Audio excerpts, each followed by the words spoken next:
Bonjour et bienvenue sur ce Talk Milipol consacré au thème de la veille des réseaux sociaux en termes d'enjeux et d'outils.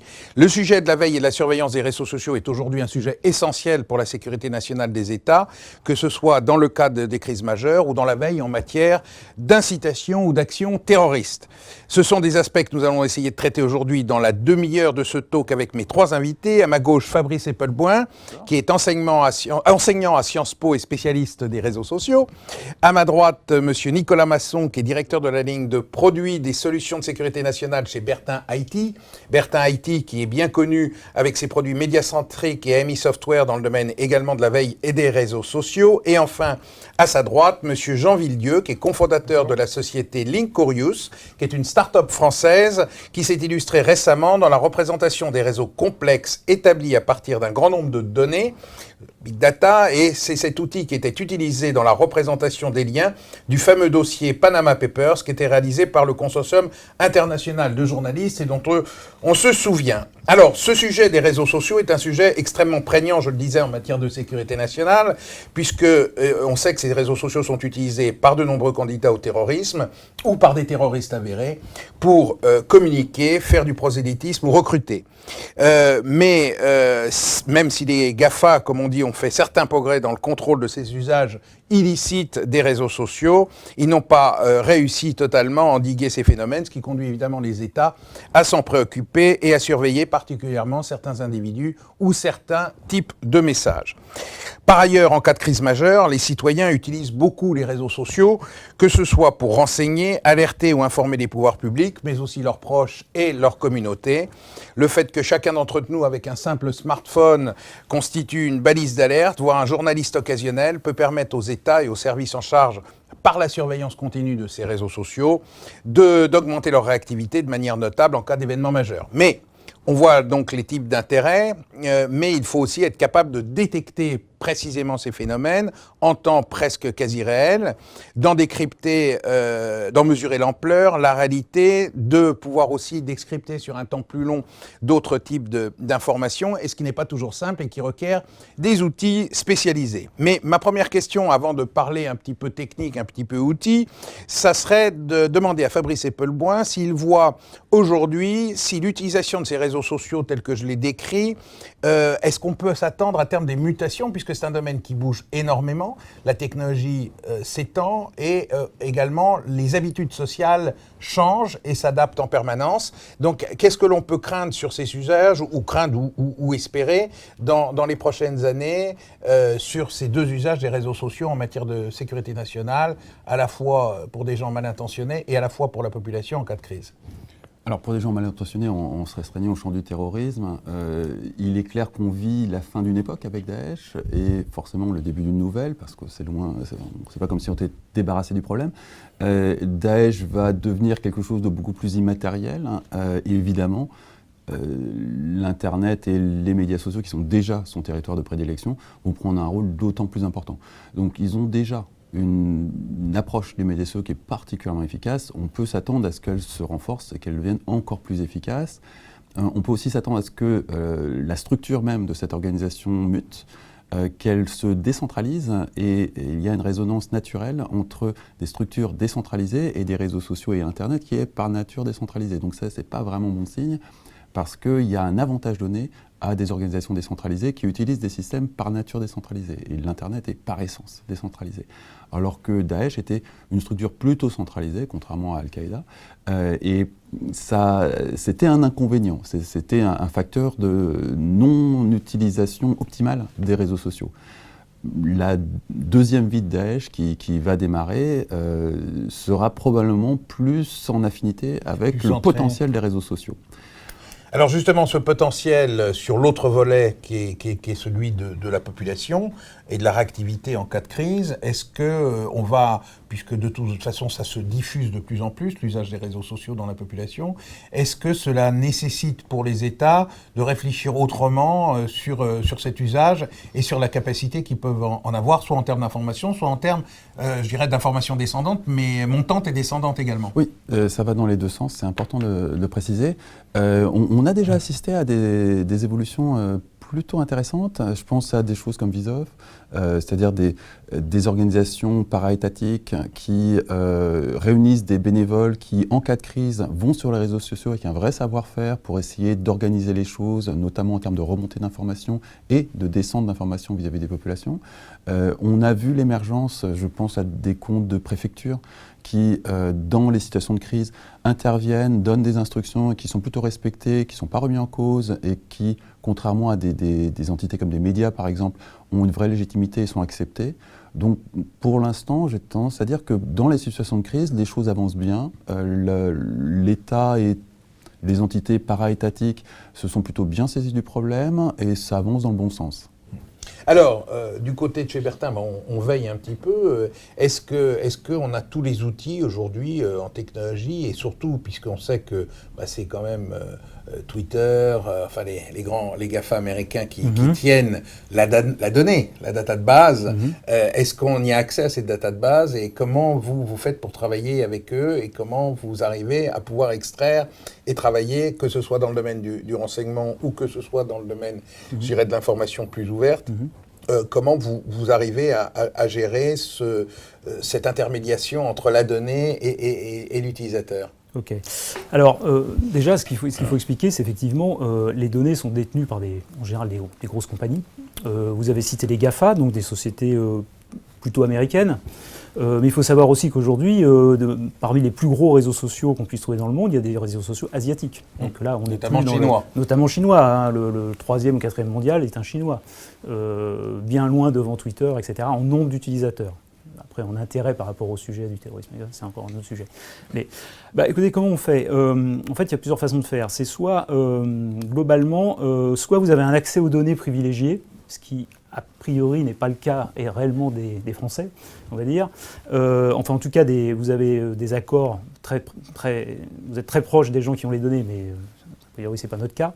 Ni de la partie asiatique, ni de la partie américaine, ou non plus russe. Donc, en fait, ça veut dire que soit vous avez des accès normaux, je dirais, aux données, qui sont des accès dits payants, soit commerciaux, payants, ou non ouais. payants, mais quand même contrôlés, évidemment, pour le fournisseur de données, hein, qui donne accès, puisqu'il a quand même un modèle qui tourne autour de ça. Et puis après, se pose la question aussi de tout ce qui n'est pas librement accessible. Et aujourd'hui, ça pose un vrai problème, puisque aujourd'hui, il y a beaucoup d'échanges sur des parties de réseaux sociaux qui sont dites fermées. Alors, vous entendez sans doute parler de messageries qui sont de plus en plus intégrées aux réseaux sociaux. Type Telegram, WhatsApp et compagnie. Voilà, et d'autres. Donc là, effectivement, ça pose réellement un problème pour aller récupérer des données, si tant est qu'on veuille les récupérer. Donc, il existe des méthodes technologique pour le faire, mais ça reste quand même relativement limité et toujours difficile à faire.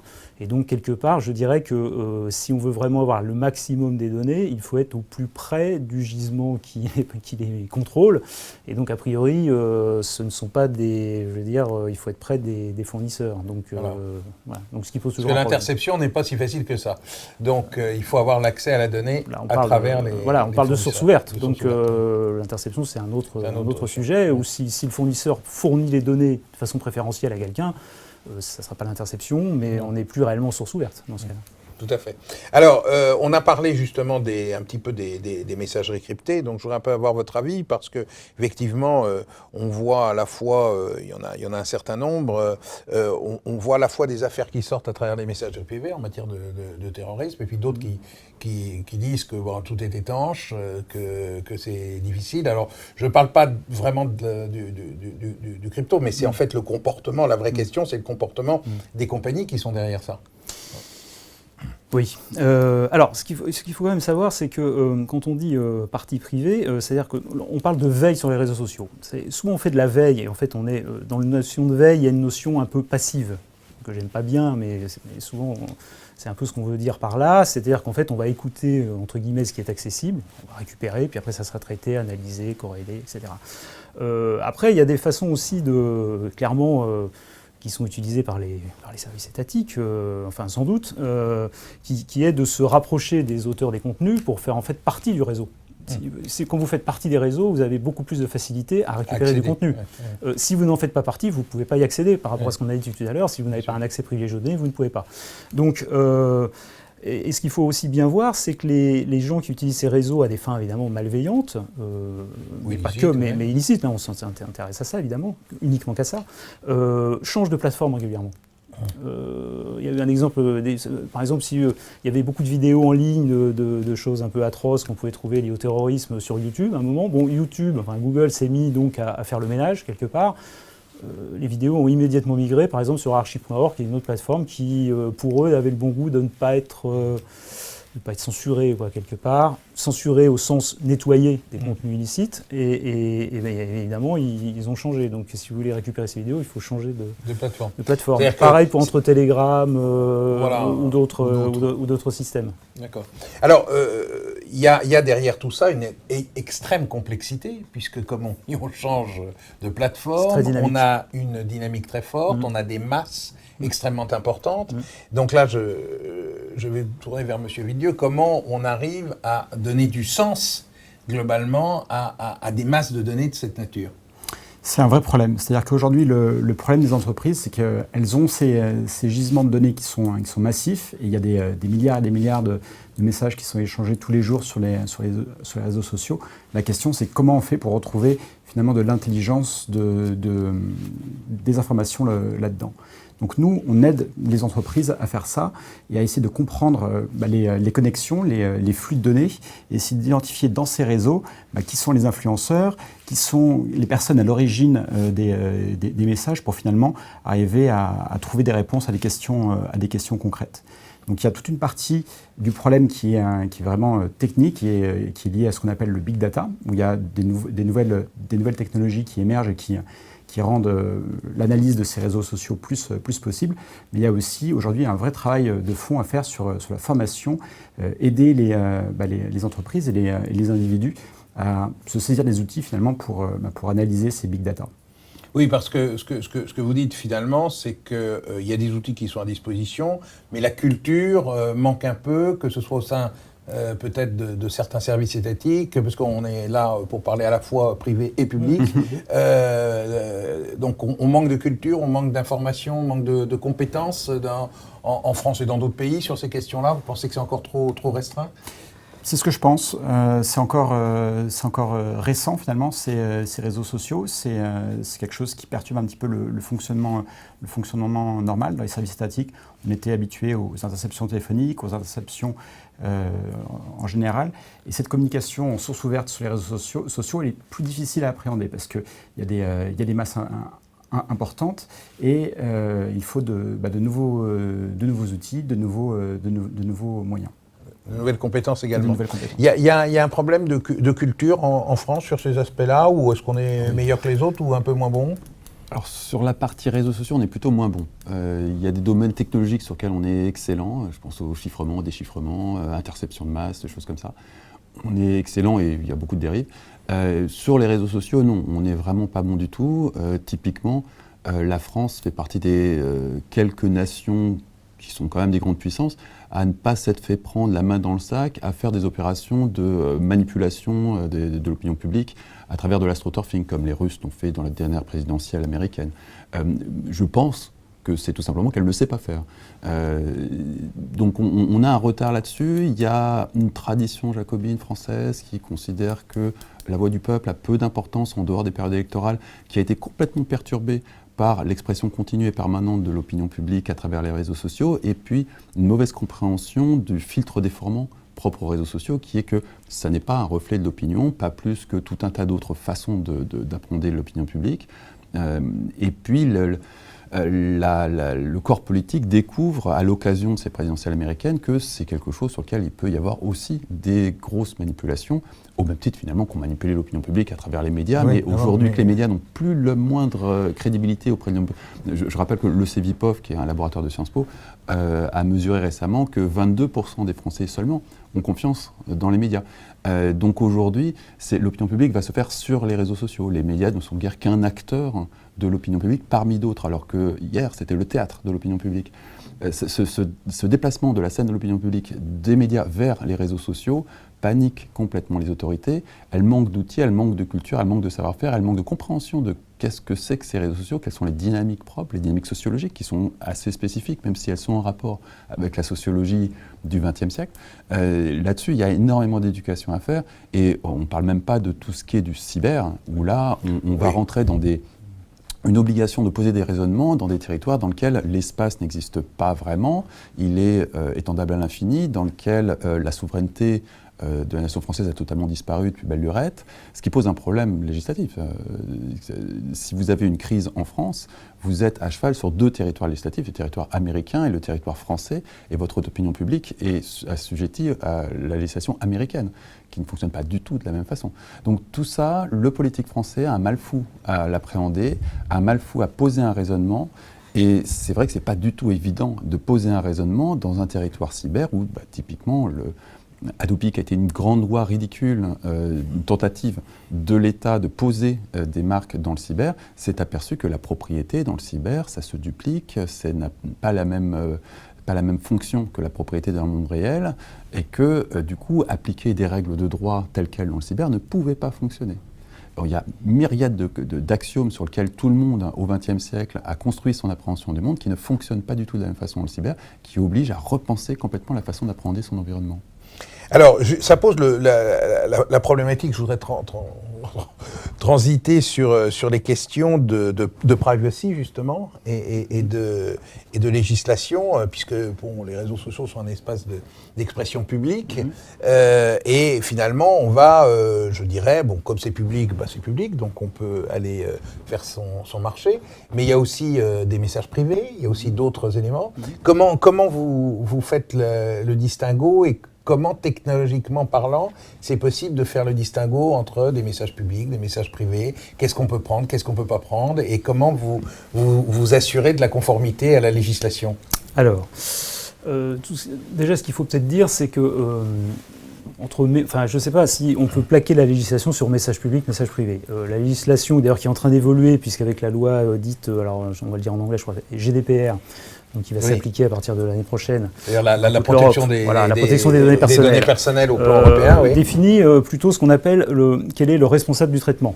Donc le responsable du traitement, donc celui qui opère réellement, va devoir mettre en œuvre certaines choses par rapport effectivement à la récupération de données qui deviennent en fait des données personnelles. C'est pas le fait que le message soit public ou pas public sur les réseaux sociaux, c'est est-ce qu'elles acquièrent le statut de données personnelles une fois qu'elles sont récupérées. D'accord ? C'est ça. En fait, c'est ça. Donc là, c'est le responsable du traitement qui va devoir mettre ça en jeu. Sachant qu'en gros, il devra montrer qu'il a il y a une notion de proportionnalité entre la nature du traitement et l'effet visé.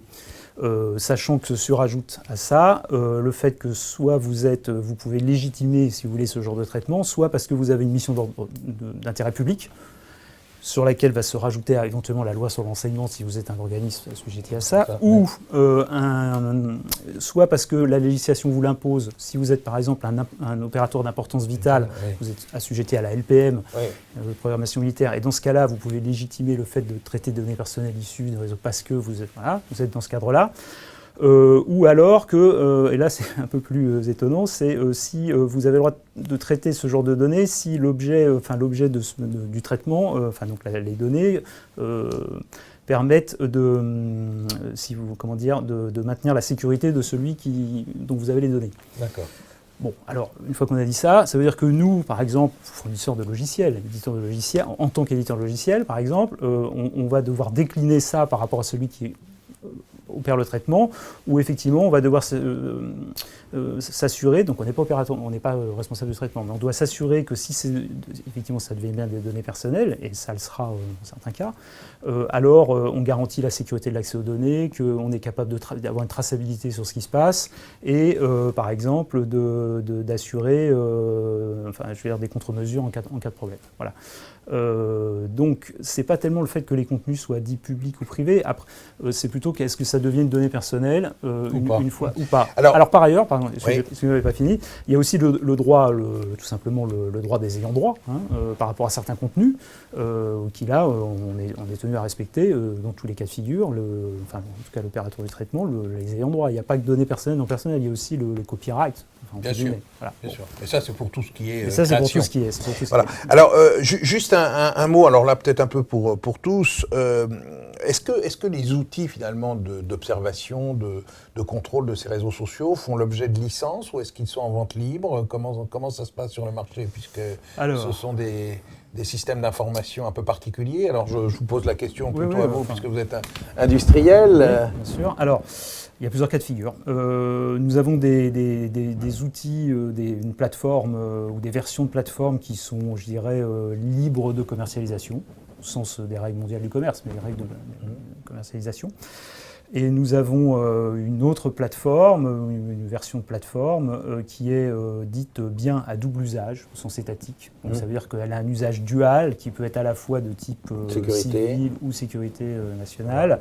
Et dans ce cas-là, c'est-à-dire que son utilisation à l'extérieur de la France, je dis bien à l'extérieur de la France, est assujettie à une déclaration auprès des autorités. D'accord. Ce sont des approches complexes. Voilà.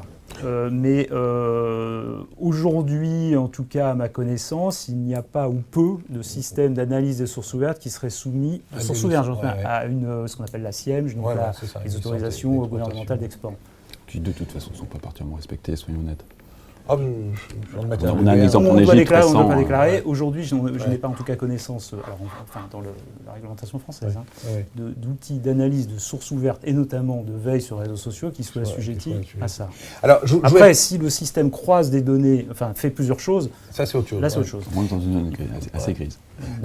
Un petit mot sur néanmoins la capacité de traitement, parce que finalement on parlait big data. Est-ce que ça nécessite des moyens de calcul extrêmement importants ? Est-ce que ça se met dans le cloud ? Comment ça fonctionne ? Effectivement, le big data, c'est un nouveau phénomène, ça fait appel à de nouvelles technologies, mais ce que nous constatons, c'est que ça se démocratise aussi et que ce qui, il y a quelques années encore, était vraiment l'exclusivité, on va dire, des services de renseignement, aujourd'hui, ça devient accessible à peu près à toutes les entreprises. Donc le cloud, aujourd'hui, c'est une réalité pour toutes les entreprises du CAC 40, je pense. Et il y a aussi tout un tas d'outils comme les logiciels de Bertin, ou comme aussi ce que nous faisons à Linkurious, qui rendent accessibles finalement ces gros volumes de données qui permettent de les exploiter plus simplement. Donc c'est des logiciels parfois donc en SaaS. Pour le dire autrement, c'est pas cher en fait. Elasticsearch, le big data, les bases NoSQL, tout ça, ce sont des technologies qui sont assez peu coûteuses et ça rend la possibilité de brasser des quantités pharaoniques de données, des choses qui étaient impensables il y a 10 ans ou qui auraient demandé des moyens de calcul considérables il y a 10 ans, c'est à la portée d'une petite start-up aujourd'hui. Et donc les dérives sont proportionnelles au nombre d'acteurs qui peuvent y être impliqués et qui sont de tout ordre, aussi bien des acteurs privés avec très peu de moyens, des acteurs étatiques, des acteurs privés avec énormément de moyens, ou à la limite des acteurs qui sont dans le monde de la cyberdélinquance. Tout ce petit monde a tout à fait les moyens de brasser des quantités de données absolument astronomiques et d'en tirer une subscientifique moelle qui correspond à ce qu'ils cherchent là-dedans. Qui évidemment n'est pas la même chose si vous êtes une organisation criminelle, un État ou une entreprise qui fait du marketing. Alors, donc finalement, ce que vous me dites, c'est que globalement, il n'y a pas d'histoire de charge, quelles que soient les quantités de données, on peut faire des analyses assez rapidement et en retirer, je dirais, des indices intéressants, parce que ça coûte quand même de l'argent. Je veux dire, nos amis les GAFA demandent pas mal d'argent pour accéder aux données, finalement. Oui, alors... Il y a deux façons de voir les choses. Il y a le côté technique, accessibilité, il y a et puis il y a aussi le côté financier. Ça dépend de quelles données on parle et ça dépend de quel acteur on parle. Si on parle d'acteurs étatiques, on a le bloc des Five Eyes, dont on ne fait a priori pas encore partie, et donc on a a priori, je mets vraiment de conditionnel parce qu'on est dans une phase où on ne sait pas très bien où on est. Donc a priori, les autorités françaises n'ont pas accès en mode open bar à ce qui a été révélé lors de l'affaire Prism, c'est-à-dire les données des GAFA, mais ça pourrait changer. Malgré tout, la France fait quand même partie des grandes puissances de la surveillance globale et donc à des accords d'échange, de formes d'accords de libre-échange qui leur donnent accès malgré tout à ce dont ils ont besoin, d'autant plus qu'on a, nous, accès à des informations de surveillance sur des zones, des territoires entiers, je pense notamment au Moyen-Orient, auxquels les Américains ont les plus grandes difficultés à avoir accès, donc on a des monnaies d'échange. Mais ceci, c'est certainement pas aussi fluide que la NSA qui, elle, a accès directement à ce qu'elle veut. Les GAFA sont, après avoir joué les prudes, y compris après l'affaire Snowden, aujourd'hui sont dans une attitude de coopération un peu plus ouverte, on va dire, avec les différentes autorités, y compris certainement avec la France, parce que face au terrorisme, c'est difficile de continuer sur cette attitude qu'elles ont tenté d'avoir jusqu'ici. On est dans une collusion entre certaines autorités étatiques, que ce soit les États-Unis ou la France, et certains GAFA, qui fait qu'il y a une mixité qui est des relations incestueuses qui sont assez proches d'ailleurs de ce qui a existé depuis longtemps entre le système bancaire et financier et les États. Je pense notamment au revolving door qui existe entre Google et la Maison-Blanche, ou aux relations troubles qui existent entre certains partis politiques français et Microsoft, qui ont été jusqu'à pousser l'armée française à s'équiper en Microsoft, ce qui aujourd'hui est terrifiant, dans la mesure où les backdoors qui étaient l'apanage de la NSA aujourd'hui sont distribués aux 80.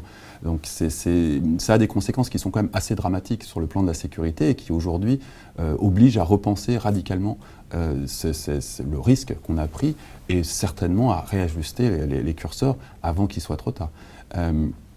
Les données qui ne sont pas en source ouverte sont accessibles à différents États. Il est bien évident que les Américains, comme ils ont sous leur coupelle l'essentiel des gens qui traitent ces données personnelles, ont accès à quasiment tout.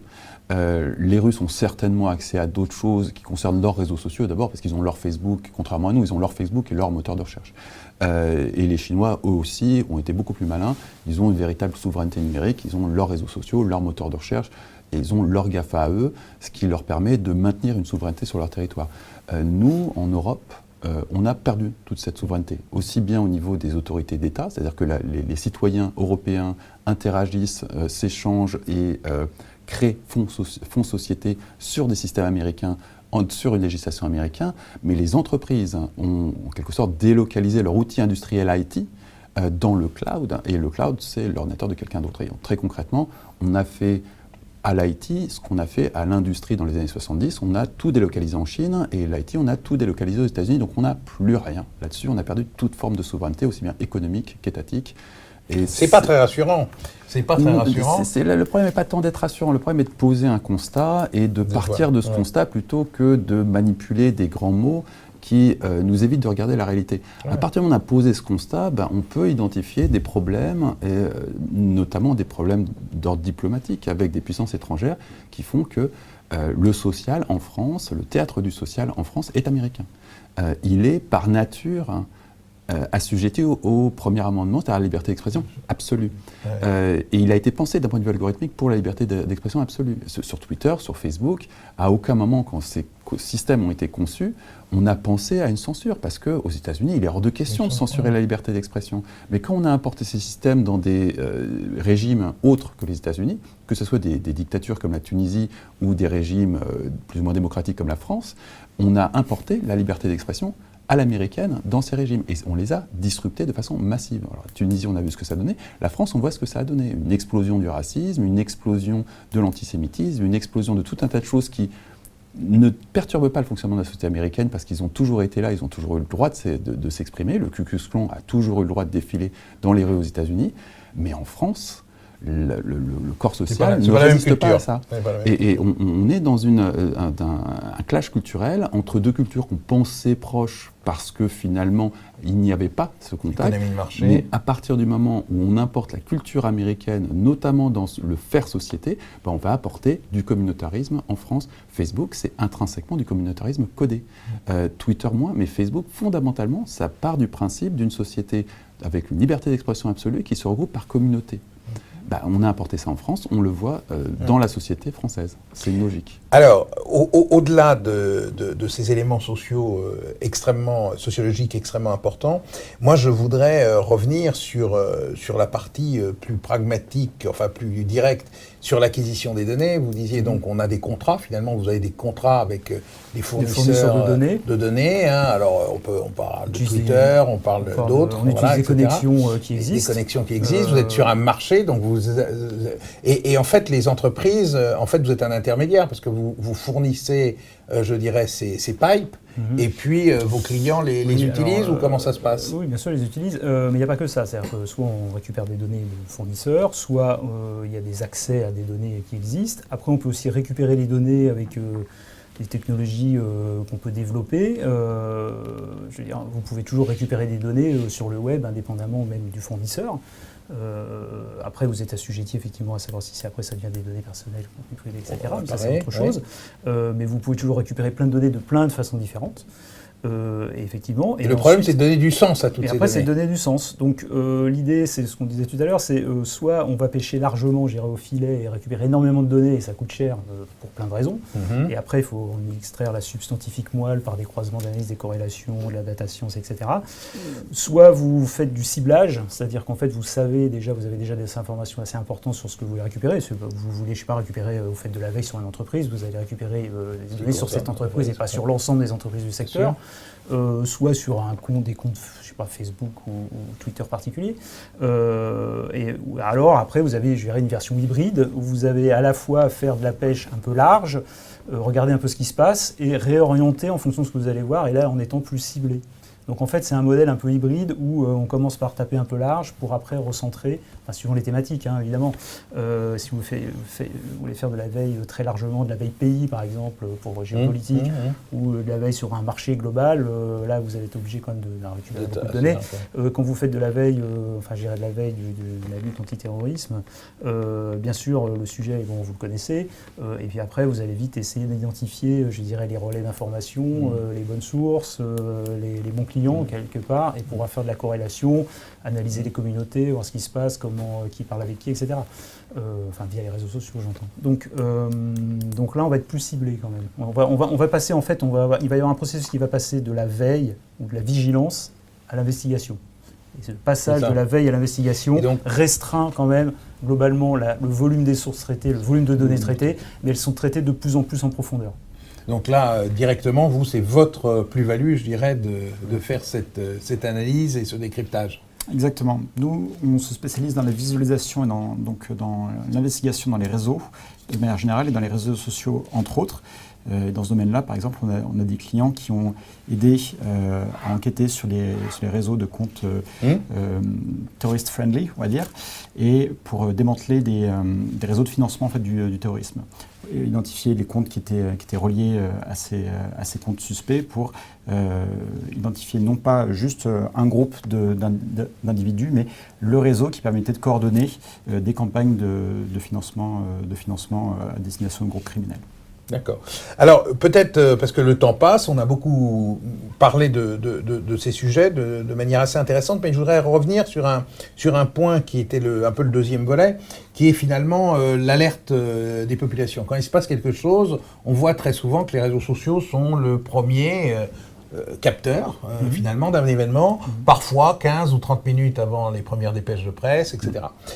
Comment on arrive à pouvoir, aujourd'hui, dans une organisation, détecter extrêmement rapidement ce genre de phénomène et comment le distinguer du bruit de fond?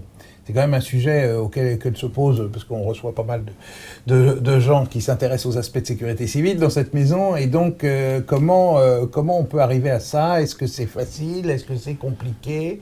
Est-ce qu'on a des vrais outils, ou est-ce qu'on est encore très empirique là-dessus? Alors, il y a toujours deux approches, et puis des combinaisons des deux. Là, il y a l'approche purement algorithmique. Là-dessus, je ne crois pas, vous me détromperez au besoin, qu'on soit encore tout à fait en pointe pour détecter de façon très précise, très rapide, à partir d'un événement, le bruit, la fausse information, de la vérité. Et puis, il y a l'approche manuelle. Là, j'en parlais tout à l'heure, on a en cas de crise, par exemple, Visov, qui est une organisation de bénévoles, de gens qui sont des des sachants sur les médias sociaux et qui vont, en cas de crise, être en mesure d'aiguiller... Mais ils ne détectent pas, eux. Ils viennent en deuxième rideau dès que la crise a été détectée. Mais ils arrivent généralement très rapidement. Très rapidement, et en général, avant même que les médias d'information saisissent le truc. Et ils peuvent, eux, ils ont le savoir-faire pour détecter quelqu'un qui, pris de panique, va tweeter n'importe quoi, de quelqu'un qui a une vraie information. Ils vont pouvoir rentrer en relation, affiner l'information, relayer aux autorités. Et cette approche manuelle, à mon avis, est quelque chose à développer, à favoriser, à encourager et probablement à étendre. On a une expérimentation, Visof, ça a déjà plusieurs années, ça marche bien et ça fonctionne pour les crises. On pourrait tout à fait étendre ça à tout un tas d'autres choses, avec toujours ces réseaux de bénévoles qui sont mobilisables, qui sont souples et il y en aura toujours suffisamment, quel que soit le moment, pour les mobiliser et amorcer déjà un travail de tri entre le signal et le bruit. De votre côté. Alors, vous êtes plus sur des solutions technologiques. Oui, alors on est plus du côté algorithmique, mais c'est vrai que des réseaux de personnes peuvent tout à fait fonctionner en cas de crise, effectivement, comme Visof. Alors, déjà, une chose, il faut récupérer l'information très rapidement. Oui. Il ne faut pas avoir un délai d'1 heure dans la récupération. Donc, effectivement, nous, ce qu'on a mis en œuvre sur nos systèmes, c'est de pouvoir, je prends Twitter par exemple, à partir du moment où un tweet est émis et il est analysé dans notre système, il s'écoule quelques secondes. Quelques secondes, pas plus. Donc déjà, c'est une première chose. Si vous n'êtes pas capable d'avoir l'information au bout d'une heure, c'est pas la peine en gestion de crise. Deuxièmement, effectivement, il y a des méthodes algorithmiques. Alors, peut-être pas trop, on va dire, pour démêler le vrai du faux, ça c'est encore un autre sujet, mais déjà au moins pour détecter qu'il se passe quelque chose. Après, il faut l'analyser, il faut quelqu'un qui regarde quand même, à un moment. Oui, il y a des méthodes algorithmiques, c'est-à-dire qu'en gros, vous allez faire de l'extraction, je ne vais pas entrer dans les détails trop pointus, mais vous allez faire de l'extraction de termes clés, de topics, enfin de thèmes qui ressortent de façon anormalement élevée, enfin avoir une dynamique très élevée. Et puis vous allez regarder effectivement si ça correspond à un nombre d'informations localisées très élevé à un moment donné. Bon, en gros, c'est ça. En gros, est-ce qu'il se passe quelque chose à un endroit de façon très localisée sur un très court laps de temps. Après, que ce soit vrai ou faux, que ce soit un emballement. Il faut un être humain avec encore. Une caisse de résonance plus ou moins importante. Il faut qu'il y ait quelqu'un qui regarde. Oui, non mais et puis surtout emballement de la machine, retweet massif, des gens qui ont intérêt à le faire d'ailleurs des fois ou pas. Donc il faut une analyse humaine. Bon, ça pourrait être le cas aussi. Oui, à un moment, il faut regarder. Mais la détection algorithmique de quelque chose qui est en train de se passer peut se faire. Après, il faut quand même vérifier. Parce que sinon, ça mène à des erreurs, comme on a vu autrefois lors d'événements terroristes qui étaient bien réels, des événements qui n'étaient pas réels, qui se rajoutaient. Tout un tas d'emballements. De la circulation, je ne sais. Donc, il faut faire attention quand même. Complètement. L'avenir, c'est peut-être cette alliance entre de l'algorithmie au service d'êtres humains qui vont analyser. C'est ce qu'a fait d'ailleurs le succès de Palantir. Hein. C'est de l'algorithmie au service d'êtres humains qui savent ce qu'ils font, qui connaissent l'outil et qui ont des vraies méthodes pour investiguer sur une information. C'est aujourd'hui ce qu'on fait de mieux. Peut-être que demain, l'intelligence artificielle et tout un tas de trucs funky arriveront à faire en sorte qu'on se passe de l'humain, mais pour l'instant, on a encore besoin de l'humain. Là où l'algorithmie peut apporter sa pierre, c'est vraiment en apportant une plus-value par rapport à l'information brute qu'on peut avoir de Twitter. Et en analyse, globalement, ça met combien de temps de faire une analyse intelligente, je dirais, d'une donnée en masse, d'un événement sur 24 heures sur Twitter, si on veut comprendre un peu ça... Il y a plusieurs temps. Il y a le temps de la crise qui est vraiment l'instantanéité, et puis il y a celui de l'analyse pour comprendre ce qui s'est passé, d'où a pu surgir la crise, quels ont été les moteurs, les relais qui ont fait qu'elle a émergé. Ça, c'est plus des semaines, voire des mois, et c'est un autre temps, c'est celui de l'analyse, on va dire. D'accord. Très bien. Écoutez, je crois qu'on a fait le tour. Le temps qui nous était imparti, comme on dit, se termine. Donc, je voudrais remercier nos trois invités. J'espère que vous en savez un petit peu plus sur l'analyse des réseaux sociaux qu'au début de cette émission. Donc, je vous souhaite une bonne visite au Salon Milipol. Et il y a beaucoup de stands qui s'occupent des questions de réseaux sociaux cette année. Donc, n'hésitez pas à les visiter. Et je vous donne rendez-vous pour un prochain talk. Je vous remercie.